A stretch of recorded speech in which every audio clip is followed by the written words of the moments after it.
नाशिकच्या पंचवटीत jogging track असलेल्या Shrikrishna garden समोर साकारलाय 7 मजली देवीदास हाईट प्रकल्प। मग येताय ना आजच आपला फ्लॅट बुक करायला देवीदास हाईट्स मध्ये।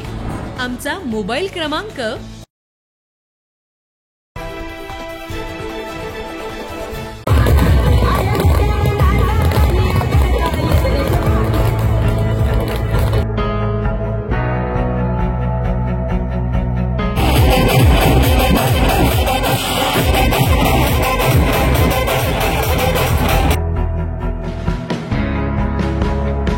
मंत्री छगन भुजबळ यांचं मतदारसंघात जल्लोषात स्वागत।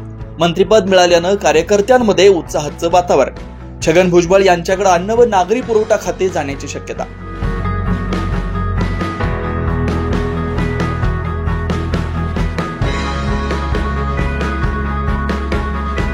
राष्ट्रवादी अजित पवार गटाचे ज्येष्ठ नेते तथा विद्यमान मंत्री छगन भुजबळ यांनी मंगळवारी मंत्रिपदाची शपथ घेतली। शपथविधी झाल्यानंतर मंत्री छगन भुजबळ हे गुरुवारी पहिल्यांदाच आपल्या येवला मतदारसंघात आले। मंत्री भुजबळ यांचे येवल्यात आगमन होता ढोलताशांच्या गजरात फटाक्यांच्या आतषबाजीत जोरदार स्वागत करण्यात आलं। यावेळी क्रेनच्या साह्यानं फुलहार घालून पुष्पवृष्टी देखील करण्यात आली।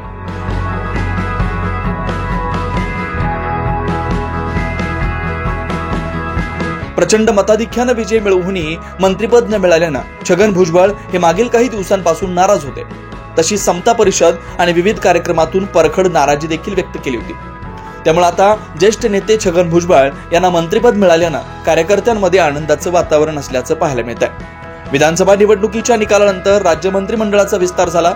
मात्र काही महिन्यातच अन्न आणि नागरी पुरवठा मंत्री धनंजय मुंडे यांनी काही कारणास्तव मंत्रिपदाचा राजीनामा दिल्यानं या खात्याचं मंत्रिपद रिक्त झालं। त्यामुळे मंत्री छगन भुजबळ यांना पुन्हा एकदा अन्न आणि नागरी पुरवठा खात्याची जबाबदारी मिळणार असल्याची जोरदार चर्चा सुरू आहे। 9 न्यूज महाराष्ट्रासाठी प्रतिनिधी आम्रपाली वाघ, नाशिक।